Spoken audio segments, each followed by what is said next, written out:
Leviticus 26 stands out. It's a powerful chapter, a tapestry woven with threads of blessings and curses. It speaks to us across millennia, reminding us of a fundamental truth: our choices have consequences. The ancient Israelites, poised to enter the Promised Land, received these words filled with promise and peril. Imagine standing at a crossroads, one path bathed in sunlight, the other shrouded in darkness. This is the image Leviticus 26 paints. The path of obedience leads to blessings. The path of disobedience leads to suffering. The power of Leviticus 26 lies in its directness. There is no ambiguity, no room for misinterpretation. The message is clear. Obey God's laws and experience His favor. Reject His ways and face His judgment. This message is as relevant today as it was thousands of years ago, speaking to the core of our human experience. Leviticus 26 is a divine blueprint for living, offering a roadmap to a life of blessing and fulfillment. It is a call to examine our lives, to align ourselves with His will, and to experience the fullness of His blessings.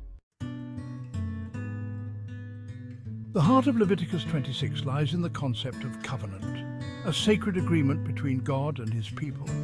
This covenant, established with Abraham and renewed with Moses, formed the bedrock of the Israelites' relationship with God. It was a two-way promise. God pledged to bless and protect His people, and in return, they were to obey His laws and live according to His ways. Obedience, in this context, wasn't merely about following rules. It was about cultivating a heart attuned to God's will, recognizing His sovereignty, and responding with gratitude and submission. When we cultivate a life of obedience, we create the conditions for God's blessings to flourish.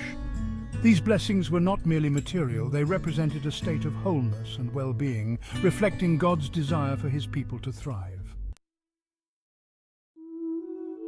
Leviticus 26 paints a vivid picture of blessing. It speaks of overflowing barns and fruit trees laden with abundance.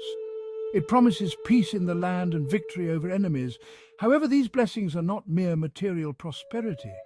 They represent a deeper spiritual reality, a life lived in harmony with God.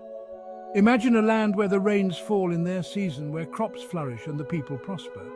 This is the image of blessing painted in Leviticus 26. The abundance promised in Leviticus 26 is not a guarantee of an easy life, but a promise that God will be with His people through thick and thin. It is a reminder that faithfulness to God brings forth blessings that enrich every aspect of life.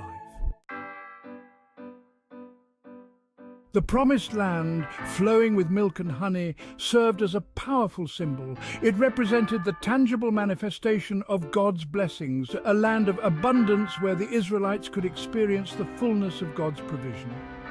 But this prosperity was conditional, hinging on their obedience to God's covenant. The prosperity promised in Leviticus 26 was not just about material wealth. It encompassed every aspect of life, from bountiful harvests and successful livestock to victory in battle and peace in the land. It represented a holistic well-being, a state of flourishing under God's favor. This concept of conditional prosperity challenged the Israelites to live in a way that honored God. Section 5. The crushing weight of disobedience. Leviticus 26 doesn't shy away from the consequences of disobedience. It lays bare the stark reality of turning away from God. The chapter outlines a series of escalating punishments, each one more severe than the last. These punishments serve as a sobering reminder, a reminder that rejecting God's ways leads to pain and suffering. Imagine a once fertile field, now parched and barren. Crops wither and die. The land, once abundant, now lies desolate. This is the image of disobedience painted in Leviticus 26. These punishments were not meant to be vindictive. They were acts of divine discipline, designed to bring the Israelites to a place of repentance. Section 6. Facing the consequences. Leviticus 26 doesn't merely list punishments. It describes the emotional and spiritual toll of disobedience. It speaks of fear and anxiety, of broken spirits and shattered dreams. It paints a picture of a people alienated from God, suffering the consequences of their choices. Imagine a city under siege, its walls crumbling, its people living in terror. This is the reality of disobedience, a life stripped of peace and security. The consequences of disobedience went beyond the physical. They cut to the core of the Israelites' identity. Their relationship with God fractured. They were left feeling lost and alone. Section 7, Divine Discipline and Mercy. Even in the midst of judgment, Leviticus 26 offers a glimmer of hope. It reminds us that God's discipline is never without purpose. It is always motivated by love. His desire is not to punish, but to restore, to draw his people back to himself. Imagine a shepherd seeking a lost sheep.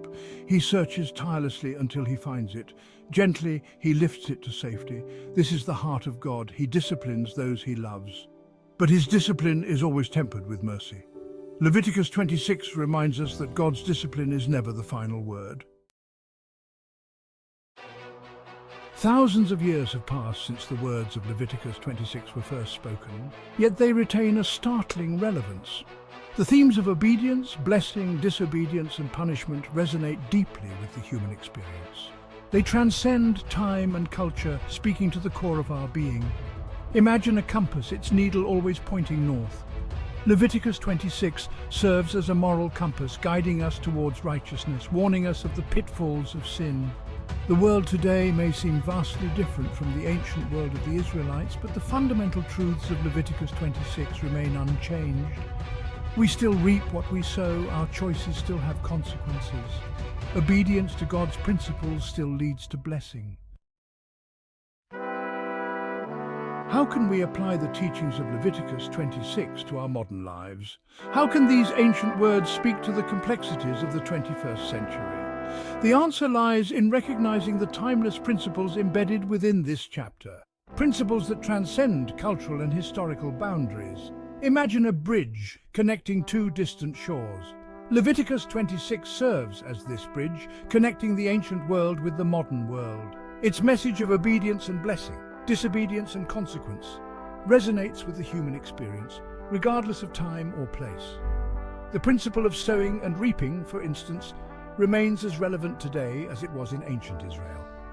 Our actions have consequences, whether in our personal lives, our communities, or on a global scale. When we sow seeds of kindness, compassion, and integrity, we reap a harvest of joy, peace, and fulfillment. Conversely, when we sow seeds of selfishness, greed, and hatred, we reap a harvest of pain, suffering, and destruction. Leviticus 26 invites us to engage in a process of moral reflection, to examine our lives in light of God's standards, to evaluate our actions and motivations. Are we living in alignment with His will, or have we strayed from His path?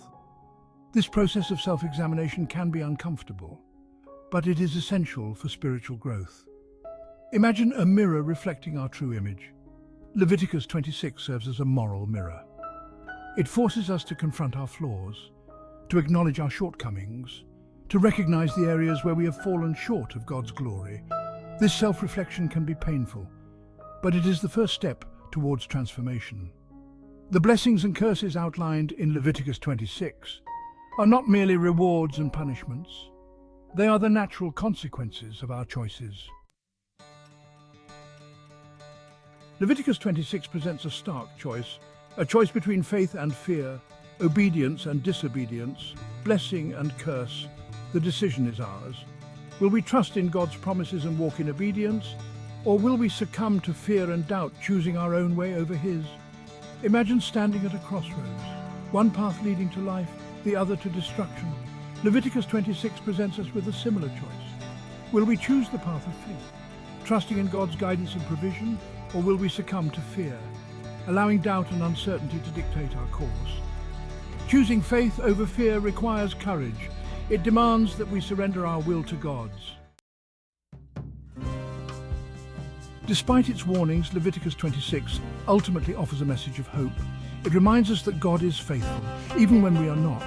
His love for us is unwavering, His desire is for our good, and His promises are true. Even in the face of adversity, we can find hope in His steadfast love. Imagine a lighthouse guiding ships through a stormy sea. Leviticus 26 serves as a spiritual lighthouse, its message of hope piercing through the darkness of despair, reminding us that even in the midst of life's storms, God is faithful. The cycle of blessing and curse outlined in Leviticus 26 is not a closed loop.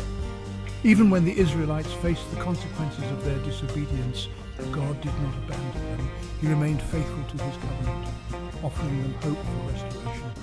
This hope is rooted in God's character. He is a God of mercy and compassion.